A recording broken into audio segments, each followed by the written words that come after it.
Hello students, welcome to science Acharya Hindi medium. जैसा कि अपन ने इस चैनल पे आपके aldehyde ketone carboxylic acid amine के वीडियोस बना लिए हैं। उसके अलावा अपन ने अल्कोहल के भी कुछ पार्ट्स यहाँ पे रखे थे। आज अपन बायोमोलिक्यूल जो कि अपनी केमिस्ट्री का सबसे लास्ट चैप्टर है उसको डिस्कस करने वाले हैं। इसको अपन 2 या 3 लेक्चर में खत्म करने की कोशिश करेंगे। अपन स्टार्ट करने वाले एक प्यारा सा चैप्टर, अपना लास्ट चैप्टर, नाम है उसका जैव अणु बायोमोलिक्यूल। क्या नाम है? बायोमोलिक्यूल या जैव अणु। अब अगर मैं इस चैप्टर की बात करूं जैव अणु की, तो इस जैव अणु वाले चैप्टर में जैव अणु अपने बायोमोलिक्यूल का जो चैप्टर है उसमें अपने को क्या क्या पढ़ना है? अपने को 4 मॉलिक्यूल जो कि मेनली इसमें पढ़ना है। नंबर 1 में पढ़ने वाले कार्बोहाइड्रेट, नंबर 2 पढ़ने वाले अपन प्रोटीन, नंबर 3 अपन पढ़ने वाले हैं विटामिन एंड नंबर 4 पे अपन पढ़ने वाले हैं न्यूक्लिक अम्ल। क्या क्या पढ़ने वाले हैं? कार्बोहाइड्रेट, प्रोटीन, विटामिन और न्यूक्लिक अम्ल। देखो बायोमोलिक्यूल नाम से समझ आता है जैव अणु मतलब कुछ ऐसे अणु जो कि अपनी बॉडी के लिए बहुत ज़्यादा नेसेसरी है, अपनी बॉडी में होते ही होते हैं। उसके बिना बहुत सारी अपने को डिजीज वगैरह हो सकती है, उनकी रिक्वायरमेंट अपने को रखनी पड़ती है। कौन कौन से अणु है? पहला कार्बोहाइड्रेट, 2nd नंबर पे प्रोटीन, नंबर 3 पे अपना विटामिन एंड नंबर 4 पे अपना न्यूक्लिक एसिड जिसको कि अपन न्यूक्लिक अम्ल बोलते हैं। अब यही चैप्टर जो बायो वाले बच्चे हैं उन्होंने क्लास 11th में अपनी बायो वाली NCERT में क्लास 11th की में पढ़ा था बायोमोलिक्यूल चैप्टर, वहाँ पे भी पढ़ा था उन्होंने। और अभी अगर मैं बात करूँ 12th क्लास के अंदर भी उन्होंने कुछ बातें पढ़ रखी, जैसे DNA RNA वाली चीज़ें, वो चीज़ें कॉमन है जो कि आपने उसमें पढ़ी थी। अपन स्टार्ट करने वाले हैं फर्स्ट टॉपिक। अपने फर्स्ट टॉपिक का नेम है कार्बोहाइड्रेट। क्या स्टार्ट करेंगे अपन? कार्बोहाइड्रेट। तो कार्बोहाइड्रेट अपने को पढ़ना है। तो सबसे पहले बात करते हैं कार्बोहाइड्रेट क्या होते हैं। कार्बोहाइड्रेट की अगर मैं बात करूं, कार्बोहाइड्रेट में अपने को किस चीज़ का ध्यान रखना है? सबसे पहला तो कार्बोहाइड्रेट क्या है? कार्बन के हाइड्रेट। क्या है? कार्बन के हाइड्रेट को अपन क्या बोलते हैं? कार्बोहाइड्रेट। इसको ऐसे समझो, कार्बन के साथ अगर वाटर कनेक्टेड है किसी रेशो में, अरे कार्बन के साथ कौन कनेक्टेड है? वाटर कनेक्टेड है। इसको अपन ऐसे कह सकते हैं CxH2O। ये कार्बोहाइड्रेट का फॉर्मूला है CxH2O। अगर मान लो मैं x की जगह वैल्यू क्या लेता हूँ? 6 और y की जगह पे 6 लेता हूँ, बताओ कौन सा कार्बोहाइड्रेट बना? ध्यान देना यहाँ पे, अगर मैं x की जगह 6 रखता हूँ तो C6H2O, y की जगह भी क्या रखता हूँ मैं? 6। अब इसको अगर अपन सॉल्व करें, C6H कितना हो गया? 12 और O6, ठीक है। क्या बन गया अपने पास? कार्बोहाइड्रेट। क्या बन गया? कार्बोहाइड्रेट। तो कार्बन के हाइड्रेट को अपन क्या बुलाते हैं? कार्बोहाइड्रेट बुलाते हैं, ठीक है। अब इसकी एक और डेफिनेशन जो कि अपनी NCERT में है, प्रकाशिक सक्रिय। प्रकाशिक सक्रिय वर्ड आपको समझ में आना चाहिए। वो सारे यौगिक जो प्रकाशिक संभाव्यता प्रदर्शित करते हैं प्रकाशिक सक्रिय यौगिक कहलाते हैं। तो प्रकाशिक सक्रिय जिसको कि अपन ने हेलोजन हेलोरिन में पढ़ा था। प्रकाशिक सक्रिय मतलब ऑप्टिकली एक्टिव। और ऑप्टिकली एक्टिव कंपाउंड कितने प्रकार के होते हैं? 2 प्रकार के, या तो डेक्स्ट्रो रोटेटरी या लीवो रोटेटरी। ये सारी बात अपन हेलोजन हेलोरिन में करके आए हैं। तो देखो एक और बात जो मैं बताना चाह रहा हूँ, अभी भी अपन देखेंगे काफ़ी चीज़ें पीछे से कनेक्टेड है। हेलोजन हेलोरिन खत्म किया, एल्कोहल फिनोल ईथर खत्म किया, एल्डिहाइड कीटोन कार्बोक्सिलिक अम्ल खत्म किया, एमीन खत्म किया। जब 4 चैप्टर अपन ने अच्छे से खत्म कर दिए तो फिर भी तो ये छोटा सा चैप्टर है बायोमोलिक्यूल, ठीक है। तो प्रकाशिक सक्रिय मतलब ऑप्टिकली एक्टिव पॉलीहाइड्रोक्सी एल्डिहाइड अथवा कीटोन क्या कहलाते हैं? कार्बोहाइड्रेट कहलाते हैं। देखो क्रार्बोहाइड्रेट में क्रियात्मक समूह अपने एल्डिहाइड भी हो सकता है तो कीटोन भी हो सकता है। और पॉलीहाइड्रोक्सी का मतलब है, हाइड्रोक्सी का मतलब है OH ग्रुप। कौन सा ग्रुप? OH group. और पॉलीहाइड्रोक्सी का मतलब है यहाँ पे more than 1 OH group connected होंगे। OH ग्रुप की संख्या 1 से क्या होगी? अधिक होगी। 3, 4, 5, 6 कुछ भी हो सकती है। तो यहाँ पे अगर मैं बात करूँ सिंपल सी डेफिनेशन कार्बोहाइड्रेट क्या है आपके, अगर मैं RBSc बोर्ड के हिसाब से बात करूँ तो सिंपल सी डेफिनेशन भी पूछ लेते हैं, व्हाट इज कार्बोहाइड्रेट? कार्बोहाइड्रेट क्या है? तो अपने को बोलना है कार्बन के हाइड्रेट। क्या बोल देना है? कार्बन के हाइड्रेट क्या कहलाते हैं? कार्बोहाइड्रेट कहलाते हैं। कार्बन के हाइड्रेट, हाइड्रेट मतलब वाटर, हाइड्रेट मतलब वाटर, कार्बन के हाइड्रेट कार्बोहाइड्रेट कहलाते हैं। अनदर डेफिनेशन प्रकाशिक सक्रिय ऑप्टिकली एक्टिव पॉलीहाइड्रोक्सी एल्डिहाइड अथवा कीटोन क्या कहलाते हैं? कार्बोहाइड्रेट कहलाते हैं। फर्स्ट और सेकंड लाइन में किसी को कोई कंफ्यूजन? चलें आगे। नंबर 3 की बात करते हैं, सामान्य सूत्र जिसको अपन बोलेंगे जनरल फॉर्मूला। कार्बोहाइड्रेट का सामान्य सूत्र क्या होता है? तो CnH2O होल एन या CxH2O। जहाँ पे अभी मैंने आपको बोला कि अगर मैं बात करूँ x की जगह में क्या रखता हूँ? 6 रखता हूँ, y की जगह भी क्या रखता हूँ? 6 रखता हूँ। तो जब मैंने x की जगह 6 रखा तो C6, y की जगह 6 रखा तो H2O होल कितना हो गया? 6। अब इसको जब हम सॉल्व करेंगे तो C6H12O6। अब ये फॉर्मूला ग्लूकोज का भी है और फ्रक्टोज का भी है। तो ग्लूकोज और फ्रक्टोज दोनों का मॉलिक्यूलर फार्मूला क्या होता है? सेम होता है, पर जब हम इनकी स्ट्रक्चर बनाते हैं तो वो क्या आती है? डिफरेंट आती है। और नाम अलग अलग है, मतलब कंपाउंड भी क्या होंगे? अलग अलग होंगे। तो अपने ग्लूकोज और फ्रक्टोज दोनों का मॉलिक्यूलर फार्मूला क्या होता है? C6H12O6। ठीक है, डन है इतनी बात। चले आगे। अब देखो आगे लिखा है मैंने एक और बात, कुछ कंपाउंड ये फार्मूला फॉलो करते हैं लेकिन कार्बोहाइड्रेट नहीं है। कुछ कंपाउंड ये फार्मूला फॉलो करते हैं पर कार्बोहाइड्रेट नहीं है। कि सर ऐसे कौन से कंपाउंड है, बता सकते हो आप? तो देखो अपन ने तो एग्जांपल लिया है, एक कार्बन वाला एल्डिहाइड क्या कहलाता है मेरा? फॉर्मल्डिहाइड। और एक अपन ने ले लिया CH3COOH, ये कौन सा एसिड है? 2 कार्बन वाला एसिटिक एसिड। देखो आपको इनके कॉमन नेम और IUPAC नेम दोनों आने चाहिए। ये है मेरा फॉर्मल्डिहाइड और ये है मेरा एसिटिक एसिड। फॉर्मल्डिहाइड का IUPAC नेम होता है मैथेनेल और एसिटिक एसिड का IUPAC नेम होता है एथेनोइक अम्ल। ठीक है, अब यहाँ पे एक चीज नोटिस करो, कार्बन देखो, कार्बन कितना है? 1। कार्बन कितना है? हाइड्रोजन कितना है? ऑक्सीजन कितना है? तो क्या मैं इसको ऐसे लिख सकता हूँ C1H2O1। यहाँ पे x की वैल्यू कितनी है? y की वैल्यू भी कितनी है? तो क्या ये CXH2O y को फॉलो कर रहे हैं? अरे अपन कह सकते हैं ना कि ये जो कंपाउंड है अपना फॉर्मल्डिहाइड C, इसको अपन ऐसे करके लिख दिया C1H2O1। अब यहाँ पे ये CXH2O y को फॉलो कर रहे हैं पर ये फिर भी एक कार्बोहाइड्रेट नहीं है। तो जरूरी नहीं है कि अपने सारे के सारे कंपाउंड जो कि CXH2O या CnH2l को फॉलो करें वो सारे कार्बोहाइड्रेट होंगे। तो यहाँ पे मैंने 2 एग्जांपल लिखे हैं, कुछ कंपाउंड ये फॉर्मूला फॉलो करते हैं पर कार्बोहाइड्रेट नहीं है। कौन कौन? फॉर्मल्डिहाइड और एसिटिक एसिड। ऐसे अगर मैं बात करूँ एसिटिक एसिड की तो CH3COOH, इसमें कार्बन कितने हैं? 2। हाइड्रोजन कितने हैं? 4। ऑक्सीजन कितने हैं? 2। अब क्या मैं इसको ऐसे लिख सकता हूँ H4O2 को H2O ट्वाइस? अरे 2 2 4, हाइड्रोजन 4, ऑक्सीजन 1 × 2 2। तो देखो ये भी CXH2O को फॉलो कर रहे हैं। अरे कार्बोहाइड्रेट के जनरल फॉर्मूले को फॉलो कर रहे हैं पर ये फिर भी कार्बोहाइड्रेट नहीं है। तो अपने को ऐसे नहीं सोचना है कि जिनके पास भी ये फॉर्मूला है जो इस फॉर्मूले को फॉलो करेंगे वो कार्बोहाइड्रेट है, ऐसा जरूरी नहीं है। अब अपन फिर से एक और लाइन पढ़ते हैं। कुछ ऐसे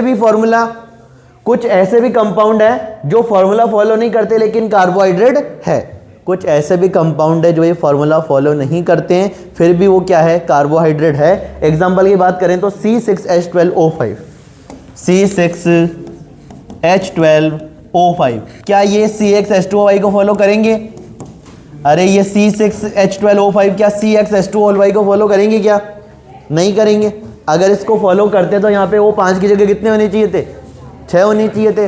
इसका मतलब ये कंपाउंड इस फॉर्मूले को फॉलो नहीं करते पर फिर भी एक प्रकार का ये क्या है? रैमनोज। देखो याद रखना है C6H12O6 इसका फॉर्मूला था, ग्लूकोज का भी था और फ्रक्टोज का भी था। पर C6H12O5 O को 1 को क्या कर दो? कम कर दो। ग्लूकोज फ्रक्टोज से 1 ऑक्सीजन कम कर दो। उसका कॉमन नेम अपन क्या बोलेंगे? रैमनोज। क्या बोलेंगे उसको? रैमनोज। ध्यान रहेगी बात, क्या बोल देंगे? रैमनोज। अरे डन है बात। C6H12O5 किसका फॉर्मूला है? रैमनोज का। ठीक है, चलें आगे। अब यहाँ पे देखो एक और बात जो तुमको मैं बता देता हूँ। फिशर प्रक्षेपण, जैसे अपन प्रक्षेपण पढ़ते थे ना, वेस्ट डैश प्रक्षेपण, सोआर्स प्रक्षेपण, ऐसे ही फिशर प्रक्षेपण क्या होता है? तो यहाँ पे अपन ने 2 मॉलिक्यूल के स्ट्रक्चर बनाई है। अब यहाँ पे कितने कार्बन की शुगर है? 1 2 3 4 5। 5 कार्बन की शुगर को अपन क्या बोलेंगे? राइबोस। क्या बोलेंगे? राइबोस। क्या बोलेंगे? राइबोस। इसी लेक्चर में मैं आपको बताने वाला हूँ कि ये D कब लगता है और L कब लगता है ना? D और L विन्यास में सिखाने वाला हूँ। अभी के लिए देखो इस कंपाउंड को अगर हम नोटिस करें तो देखो इसमें क्या है? इस कंपाउंड में कितने कार्बन है? अरे कितने कार्बन है? 1 2 3 4 5, 5 कार्बन है। और सबसे पहले कौन सा फंक्शन ग्रुप है? एल्डिहाइड। अरे कौन सा क्रियात्मक समूह है? और सारे OH किस साइड है? Right hand. OH OH OH और ये CH2H। अरे बना सकते हैं ना, इधर OH तो इधर H H H। ये इसके स्ट्रक्चर है। देखो डी राइबोस की अगर आपको संरचना बनाने को बोले, हो किसकी संरचना बनाने को बोले? डी राइबोस की। तो क्या करना है? 5 कार्बन बना दो पहले, 1 2 3 4 5। पहले कार्बन पे कौन सा? पहले कार्बन किसका पार्ट है? एल्डिहाइड समूह का। किसका पार्ट है? एल्डिहाइड समूह का। तो अपन ने C double bond OH aldehyde बना दिया। बाकी अपन ने सारे OH किधर लगा रखे हैं अभी? राइट डायरेक्शन में। जिधर अपन ने OH लगा उसके ऑपोजिट डायरेक्शन में क्या लगाना है? H HOH HOH HOH और लास्ट में भी अपना CH2H। डन है बात। अब एक और चीज नोटिस करना, ये तो थी डी राइबोस की संरचना। डीऑक्सीराइबोस की संरचना कैसे बनाएंगे अपन? डीऑक्सीराइबोस की संरचना एग्जैक्ट सेम है, बस क्या करना है? नंबर 2 से मैंने ऑक्सीजन को हटा दिया, देख लो। दोनों कंपाउंड के स्ट्रक्चर बहुत ज़्यादा सिमिलर है, दोनों कंपाउंड के स्ट्रक्चर बहुत ज़्यादा सिमिलर है, बस अंतर सिर्फ इतना सा आ रहा है कि यहाँ पे दूसरे नंबर पे ऑक्सीजन है और यहाँ पे दूसरे नंबर पे ऑक्सीजन नहीं है। इसको अपन क्या बोलेंगे, डीऑक्सीराइबोस। अरे नंबरिंग करी मैंने 1 2 3 4 5, इधर भी 1 2 3 4 5, नंबर 2 पे कौन गायब है, ऑक्सीजन। तो नंबर 2 पे डीऑक्सी का मतलब क्या है, डी का मतलब रिमूवल। अरे पढ़ते थे ना डी कार्बोक्सिलेशन, मतलब वी कार्बोक्सीकरण CO2 का निकलना, डिहाइड्रेशन वाटर का निकलना, डिहाइड्रो हेलोजिनेशन हाइड्रोजन हेलोजन का निकलना। ऐसे यहाँ पे अपन ने लिखा है डीऑक्सी मतलब किसका निकलना, ऑक्सीजन का निकलना। कौन से नंबर से, दूसरे नंबर से। तो 2-डीऑक्सीराइबोस, 2-डीऑक्सीराइबोस का क्या मतलब है, 2-डीऑक्सीराइबोस का मतलब है नंबर 2 से अपन ने ऑक्सीजन को हटा दिया है। नंबर 2 से किसको हटा दिया, ऑक्सीजन को। तो ऑक्सीजन का रिमूवल करवा दिया, किसका रिमूवल करवाया, ऑक्सीजन का। कौन से नंबर से, दूसरे नंबर से। तो अपन ने दूसरे नंबर से ऑक्सीजन हटा दिया, किसके स्ट्रक्चर बन गए, डीऑक्सीराइबोस की। तो कोई अगर आपको बोले राइबोज और डीऑक्सीराइबोस की आपको संरचना बनानी है ना, रेखीय संरचना, तो ये दोनों संरचना अपन बना सकते हैं, ये दोनों संरचना अपन बना सकते हैं। अब यहाँ पे एक और चीज नोटिस करो कि ये फिशर प्रक्षेपण के अकॉर्डिंग है ना, ये दोनों किसके, कौन से प्रक्षेपण है, फिशर प्रक्षेपण है। एक है अपना डी राइबोस, एक है 2-डीऑक्सीराइबोस, 2-डीऑक्सीराइबोस। नंबर 2 से मैंने ऑक्सीजन को रिमूव कर दिया है। अब जो अपने डेफिनेशन पढ़ी थी ना अपन ने कि कार्बोहाइड्रेट क्या होते हैं, तो मैंने बोला पॉलीहाइड्रोक्सी एल्डिहाइड अथवा कीटोन क्या कहलाते हैं, कार्बोहाइड्रेट। प्रकाशिक सक्रिय पॉलीहाइड्रोक्सी एल्डिहाइड अथवा कीटोन क्या कहलाते हैं, कार्बोहाइड्रेट कहलाते हैं। तो यहाँ पे एक चीज नोटिस करो दोनों में कि एक मैंने लिखा है पॉलीहाइड्रोक्सी एल्डिहाइड और एक मैंने लिखा है पॉलीहाइड्रोक्सी कीटोन। एक क्या लिखा है पॉलीहाइड्रोक्सी एल्डिहाइड और एक क्या लिखा है पॉलीहाइड्रोक्सी कीटोन। अब यहाँ पे देखो OH ग्रुप कितने हैं, 1 2 3 4 5, कितने OH ग्रुप है, 5 OH ग्रुप है। कितने OH ग्रुप है, 5 OH ग्रुप है। तो बताओ पॉलीहाइड्रोक्सी हुआ या नहीं हुआ, अरे मोर देन 1 OH ग्रुप है, यहाँ पे बहुत सारे हैं OH ग्रुप, तो पॉलीहाइड्रोक्सी बोल दिया। इसमें कौन सा क्रियात्मक समूह है, एल्डिहाइड, तो नाम क्या रख दिया, पॉलीहाइड्रोक्सी, पॉलीहाइड्रोक्सी एल्डिहाइड। इधर देखो इसका क्या नाम रखेंगे, तो यहाँ पे भी OH ग्रुप देखो मोर देन 1 है, अरे OH ग्रुप 1 से ज़्यादा है तो पॉलीहाइड्रोक्सी। और यहाँ पे कौन सा क्रियात्मक समूह है, C डबल बॉन्ड मतलब कीटोन। अरे C डबल बॉन्डों के ऊपर भी कार्बन और नीचे भी कार्बन, तो ये एक प्रकार का कीटोन है। तो ये संरचना है पॉलीहाइड्रोक्सी कीटोन की, ये संरचना है पॉलीहाइड्रोक्सी एल्डिहाइड की, पॉलीहाइड्रोक्सी एल्डिहाइड, पॉलीहाइड्रोक्सी कीटोन। अब देखो ग्लूकोज और फ्रक्टोज की संरचना बनाने का तरीका सुनना ध्यान से। कितने कार्बन बना लो, अरे ग्लूकोज फ्रक्टोज में कितने कार्बन होते हैं, 6 कार्बन होते हैं। ग्लूकोज फ्रक्टोज में कितने कार्बन, ग्लूकोज फ्रक्टोज में कितने कार्बन, 6 कार्बन। तो यहाँ पे सबसे पहले मैंने बना लिया aldehyde group, C double bond OH, कोई कंफ्यूजन, एल्डिहाइड ग्रुप बना लिया। अब नंबर सेकंड, अब देखो एक और बात ध्यान रखना, सेकंड नंबर पे OH किधर है, राइट हैंड डायरेक्शन में। नंबर दे दो 1 2 3 4 5 6, ठीक है, CH2OH।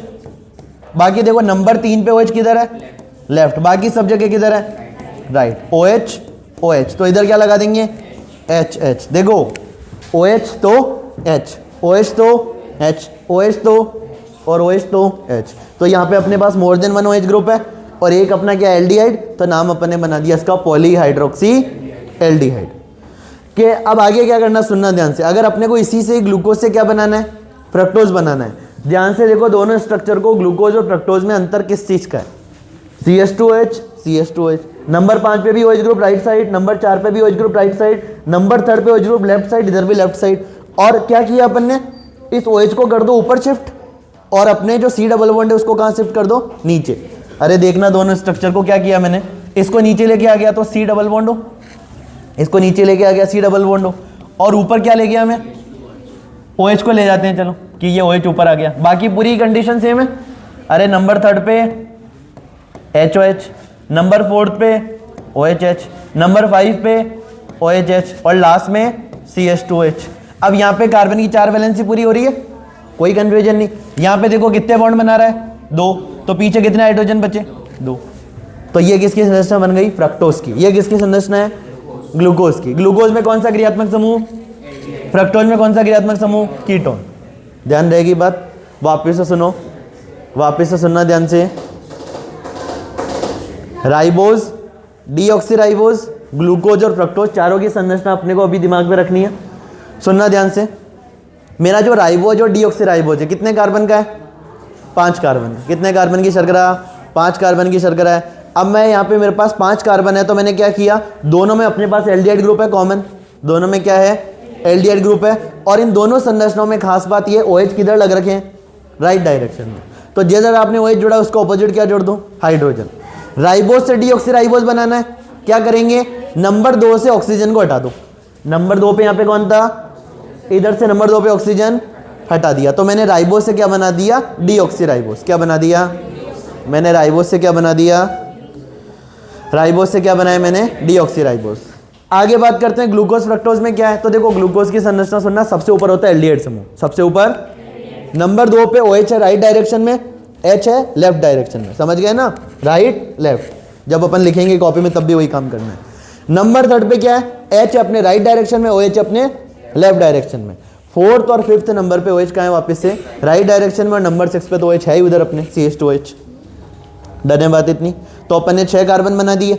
अब है कि देखो ये जो 3 से लेके 6 तक ये संरचना एग्जैक्ट सेम है, चाहे वो ग्लूकोज हो चाहे फ्रक्टोज हो। अंतर कहाँ आ रहा है? ग्लूकोज में मेरा एल्डिहाइड और फ्रक्टोज में मेरा कीटोन। तो मेरे को क्या करना है? C डबल बॉन्ड को कहाँ शिफ्ट कर देना है? नीचे। और OH को कहाँ भेज देना है? ऊपर। तो मेरा ग्लूकोज से क्या बन गया? फ्रक्टोज। अब क्या करना है? चारों स्ट्रक्चर एक बार दिमाग में रखना, खाली पन्ना लेना है, उस पर चारों स्ट्रक्चर ड्रॉ करके देखनी है, ठीक है? एक बार जल्दी जल्दी बताना मेरे को। पहले अपन बनाते हैं राइबोज की और फिर बनाएंगे अपन डीऑक्सीराइबोज की, है ना? जल्दी बताओ कितने कार्बन? अरे कितने कार्बन?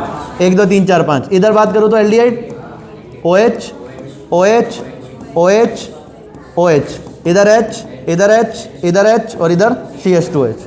समझ गए? अब मेरे को राइबोज बना लिया, क्या बनाना? डीऑक्सीराइबोज। ऑक्सीजन को हटाया, अरे यहाँ पे OH था ना, ये मेरा राइबोज था, यहाँ से ऑक्सीजन हटाते कौन सी संरचना बन गई? क्या बन गया? डीऑक्सीराइबोज। समझ गए? अरे समझ गए। अब मेरे को बनानी है ग्लूकोज के कितने कार्बन? अरे अभी देखिए संरचना बनाना, 1 2 3 4 5 6। नंबर 1 पे एल्डिहाइड। इधर की बात करूँ तो OH right side right direction में, 3rd पे OH लेफ्ट, 4th पे राइट, 5th पे राइट और इधर अपना OH है। इधर CH2H H H और H। बन गया ग्लूकोज। फ्रक्टोज बनाना है, इसी में करेंगे काम। सुनना ध्यान से, इस OH को भेज दिया ऊपर और O को भेज दिया नीचे। अब यहाँ पे देखो ये हाइड्रोजन हटाएंगे क्योंकि कार्बन की संख्या 5 नहीं हो सकती, और इधर एक ही हाइड्रोजन लग रहा है, एक और लगा दिया। क्या बन गया? फ्रक्टोज। क्या बन गया? 4 संरचनाएं सारे लोग बना लेंगे। कोई कन्फ्यूजन किसी को? घर पे जाके प्रैक्टिस करना एक बार, ठीक है? खाली पेपर लेना, एक या रफ नोटबुक लेना, वहाँ पे राइबोज और डीऑक्सीराइबोज में 5 कार्बन वाला कंपाउंड बनाना है, ग्लूकोज और फ्रक्टोज में 6 कार्बन वाला कंपाउंड बनाना है। ग्लूकोज में एल्डिहाइड समूह होता है, फ्रक्टोज में कीटोन समूह होता है। इतनी बातें दिमाग में रखनी है। नंबर 3rd से लेके नंबर 6 तक, चाहे वो ग्लूकोज हो चाहे फ्रक्टोज, दोनों में चीज़ें क्या रहती है? सेम रहती है। ग्लूकोज में नंबर 3rd कार्बन पे OH ग्रुप किधर होता है? राइट या लेफ्ट? कहाँ होता है? लेफ्ट। ये ध्यान रखना है। नंबर 3rd पे ग्लूकोज में OH ग्रुप कहाँ होता है? लेफ्ट साइड, ठीक है? अरे चलें, अभी है ना ये वाला कॉन्सेप्ट सिखाने वाला हूँ, 2 मिनट रुकना बस। ये D क्यों आ रहा है आगे? कैपिटल D का क्या मतलब है यहाँ पे, ठीक है? अब एक और बात सुन लो, 6 कार्बन को ये अपन क्या शब्द काम में लेते हैं? हेक्स। क्या लेते हैं? हेक्स। और मैंने कहा 6 कार्बन वाली शर्करा को अपन बोलते हैं हेक्सोज। क्या बोलते हैं? तो दोनों जगह हेक्सोज आ रहा है। डिफरेंस किस बात का है? एल्डिहाइड में ग्लूकोज की मैं बात करूँ तो उसमें क्रियात्मक समूह कौन है? एल्डिहाइड। तो नाम अपन ने बोल दिया एल्डो एक्सोज। क्या नाम बोल दिया? एल्डो एक्सोज। और मेरे फ्रक्टोज में कौन सा क्रियात्मक समूह है? कीटोन। तो नाम बन गया कीटो एक्सोज। तो कल भी अपन एक RBC बोर्ड का सवाल किया था, ध्यान से सुनना। मैंने बोला था ग्लूकोज एक प्रकार का एल्डो एक्सोज है, जबकि फ्रक्टोज एक प्रकार का कीटो एक्सोज है। ग्लूकोज मेरा एल्डो एक्सोज, फ्रक्टोज मेरा कीटो एक्सोज, क्योंकि ग्लूकोज के अंदर 6 कार्बन की जो शर्करा है उसमें एल्डिहाइड समूह है, तो एल्डो एक्सोज। फ्रक्टोज में कौन सा समूह है? तो कीटो एक्सोज। समझ गए बात? चलें आगे, ठीक है? अगली बात सुनो, कार्बोहाइड्रेट का वर्गीकरण पढ़ रहे हैं अपन, क्लासिफिकेशन ऑफ कार्बोहाइड्रेट। सबसे पहले अपन पढ़ रहे हैं जल अपघटन के आधार पर, जल अपघटन के आधार पर अथवा सैकराइड यूनिट के आधार पर। सबसे पहला कौन सा सैकराइड? मोनोसैकराइड। मोनोसैकराइड कौन? कार्बोहाइड्रेट में कौन मोनोसैकराइड होता है? तो वह कार्बोहाइड्रेट जिसको पॉलीहाइड्रोक्सी एल्डिहाइड अथवा कीटोन के और अधिक सरल यौगिकों में जल अपघटित नहीं किया जा सकता, मतलब जिसका जल अपघटन संभव नहीं है उसको अपन क्या बोलते हैं, मोनोसैकेराइड। मतलब वो कार्बोहाइड्रेट जिसको जितना तोड़ा जा सकता था उतना अपन ने तोड़ दिया, उससे ज़्यादा तोड़ना संभव, मतलब वो और अधिक जल अपघटन अपन नहीं करा सकते हैं, और अधिक जल अपघटन नहीं करवा सकते हैं, तो उसको अपन बोल देते हैं मोनोसैकेराइड। मोनोसैकेराइड में मोनोमर की कितनी यूनिट पाई जाती है, 1 यूनिट। मोनोमर समझते हो ना, सबसे छोटी जो यूनिट होती है उसको क्या बोलते हैं, मोनोमर। मोनोमर, मोनो मतलब सिंगल, मोनो मतलब सिंगल, मोनो का मतलब सिंगल, मर का मतलब यूनिट, मतलब जिसके पास सिंगल यूनिट होती है उसको क्या बोल देते हैं, मोनोमर। डाइमर का मतलब कितनी यूनिट, 2 यूनिट। डाइमर का मतलब कितनी यूनिट, 2 यूनिट। डाई मतलब 2 और मर मतलब यूनिट, तो जिसके पास 2 यूनिट डाइमर, 1 यूनिट मोनोमर। और पॉलीमर जिसमें बहुत सारी यूनिट आपस में बॉन्डेड रहती है उसको अपन बोल देते हैं पॉलीमर। अरे सुने ना, मोनोमर, डाइमर, पॉलीमर। तो मोनोमर मतलब सिंगल यूनिट, तो मोनोसैकेराइड में सिंगल यूनिट पाई जाती है जिसको और अधिक जल अपघटित नहीं किया जा सकता। अब यहाँ पे अपन बात करते हैं मोनोमर की 1 यूनिट पाई जाती है, एक को मैंने बोला एल्डोज, एक को बोला कीटोज, एक को बोला एल्डोज, एक को बोला कीटोज। एल्डोज की बात करूं, अब सुनना ध्यान से, अगर एल्डिहाइड क्रियात्मक समूह और 3 कार्बन की शर्करा है तो उसको क्या बोलूंगा, एल्डोट्रायोज। सुनना ध्यान से, अगर मैंने एल्डिहाइड और 3 कार्बन की शर्करा है तो उसको क्या बोलूंगा, एल्डोट्रायोज। कीटोन में अगर 6 कार्बन की शर्करा है तो क्या बोलूंगा, कीटो एक्सोज। अब देखो एल्डोट्रायोज का क्या मतलब है, एल्डिहाइड और उसमें कितने कार्बन होने चाहिए, 3 कार्बन।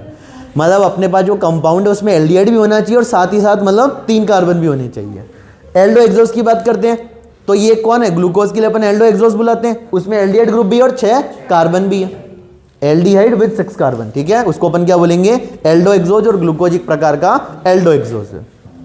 कीटो की बात करते हैं, कीटो एक्सोज में कीटो का मतलब कीटोन, हेक्सोज का मतलब कितने कार्बन, 6 कार्बन। और फ्रक्टोज एक प्रकार का मेरा कीटो हेक्सोज है। अरे समझ गए। आगे बात करते हैं ओलिगोसैकेराइड की, आगे बात करें ओलिगोसैकेराइड की। ओलिगोसैकेराइड क्या होते हैं, तो वह कार्बोहाइड्रेट जिनके जल अपघटन से मोनोसैकेराइड की 2 से लेकर 10 तक की, वह कार्बोहाइड्रेट जिनके जल अपघटन से मोनोसैकेराइड की 2 से लेकर 10 इकाइयां प्राप्त होती है। मोनोसैकेराइड का जब हमने जल अपघटन करवाया था तो वो जल अपघटित हुए क्या, नहीं हुए, मतलब जिसका जल अपघटन नहीं किया जा सकता, जितना तोड़ना था अपन ने तोड़ दिया, वो मोनोसैकेराइड थे। ओलिगोसैकेराइड क्या है, जिसके जल अपघटन से 2 से लेकर 10 तक की अपने को इकाइयां प्राप्त होती है, उसको अपन क्या बोल देते हैं, ओलिगोसैकेराइड। जिस वह कार्बोहाइड्रेट, क्या बोला मैंने, वह कार्बोहाइड्रेट जिसके जल अपघटन से 2 से लेकर 10 तक की अपने को इकाइयां प्राप्त होती है उसको अपन बोल देते हैं ओलिगोसैकेराइड। क्या बुलाते हैं, ओलिगोसैकेराइड। 2 से लेकर 10 तक की इकाइयां अपने को प्राप्त हुई। आगे सुनना ध्यान से, 2 से लेके 10 यूनिट दिमाग में रखना, 2 से लेके 10। अब मैंने कहा मोनोसैकेराइड यूनिट आपस में किस बंध से जुड़ी रहती है, ध्यान रखना, 2 मोनोसैकेराइड आपस में कौन से बंध से जुड़े रहते हैं, ग्लाइकोसिडिक बॉन्ड से जुड़े रहते हैं, ग्लाइकोसाइडिक बॉन्ड से जुड़े रहते हैं। तो मोनोसैकेराइड यूनिट आपस में ग्लाइकोसाइडिक बॉन्ड से जुड़े रहते हैं। अगली बात, ओलिगोसैकेराइड में एक प्रकार लेते हैं अपन जिसको अपन बोलते हैं डाइसैकेराइड। क्या बुलाते हैं, डाइसैकेराइड। डाइसैकेराइड क्या होता है, वो कार्बोहाइड्रेट जिसके जल अपघटन से अपने को कितनी इकाइयां प्राप्त होती है, 2 इकाइयां प्राप्त होती है, उसको अपन क्या बोल देते हैं, डाइसैकेराइड। क्या बोलते हैं उसको अपन, डाइसैकेराइड। वापस से सुनना, जिसका जल अपघटन नहीं किया जा सकता उसको मैं क्या बोलूंगा, सारे बच्चे बोलेंगे, एक साथ बोलेंगे, तेज बोलेंगे, वो कार्बोहाइड्रेट जिनका आगे जल अपघटन नहीं किया जा सकता उसको क्या बुलाएंगे, मोनोसैकेराइड। वो कार्बोहाइड्रेट जिसके जल अपघटन से 2 से लेकर 10 तक की इकाइयां प्राप्त होती है उसको क्या बुलाते हैं, ओलिगोसैकेराइड। और वो कार्बोहाइड्रेट जिसके जल अपघटन से 2 इकाइयां प्राप्त होती है उसको क्या बुलाएंगे, डाइसैकेराइड।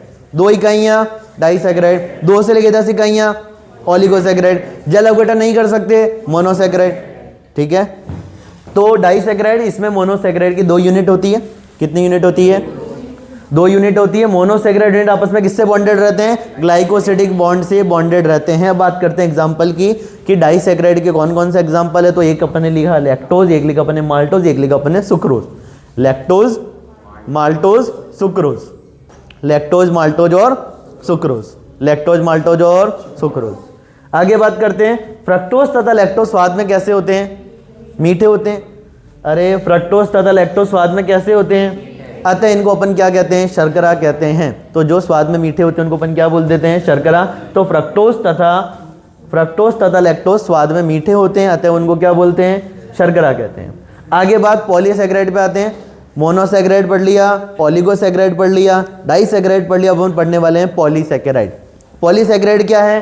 तो वो कार्बोहाइड्रेट जिनके जल अवघटन से अत्यधिक संख्या में मोनोसैकेराइड इकाइयां प्राप्त होती है, मतलब 2 से लेके 10 तक की नहीं, बहुत बहुत ज्यादा इकाइयां प्राप्त हो रही है। और वो कितनी हो सकती है? 10 से लेके 5000 तक हो सकती है। 10 से लेके, तो वो कार्बोहाइड्रेट जिनके जल अपघटन से 10 से लेके 5000 तक की अपने को इकाइयां प्राप्त हो सकती है, उनको अपन क्या बोलते हैं? पॉलीसैकेराइड। पॉली का मतलब ही होता है बहुत ज्यादा।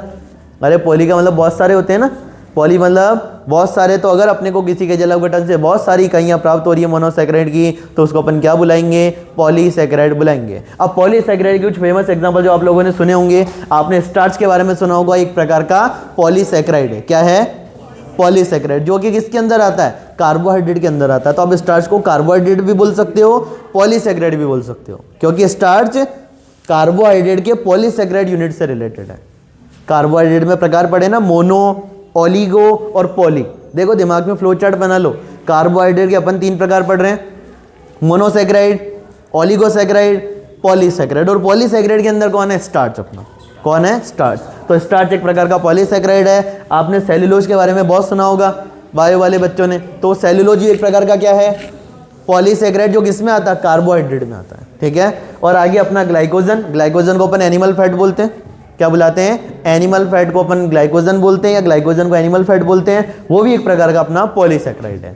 अब यहाँ पे एक और बात जो मैं बताने जा रहा हूँ, सुनना ध्यान से। स्वाद में मीठे नहीं होते। कौन मीठे नहीं होते? पॉलीसैकेराइड। पॉलीसैकेराइड स्वाद में मीठे नहीं होते, अतः इनको अपन क्या बोल देते हैं? शर्करा, नॉन शुगर। क्या बोल देते हैं? Non sugar. ठीक है। तो अपने पॉलीसैकेराइड स्वाद में मीठे नहीं होते, तब इनको अशर्करा बुलाते हैं। क्या बुलाते हैं? अशर्करा अपन इनको बुलाते हैं। डन है बात इतनी? आगे सुनो ध्यान से। अब अपन पढ़ रहे हैं कार्बोहाइड्रेट का वर्गीकरण। अपन ने जल अपघटन के आधार पर पढ़ लिया। अब अपन पढ़ने वाले हैं रिड्यूसिंग प्रॉपर्टी के आधार पर, अपचायक गुण के आधार पर कार्बोहाइड्रेट का वर्गीकरण। अपचायक गुण के आधार पर कार्बोहाइड्रेट का वर्गीकरण अपन पढ़ रहे हैं। ठीक है।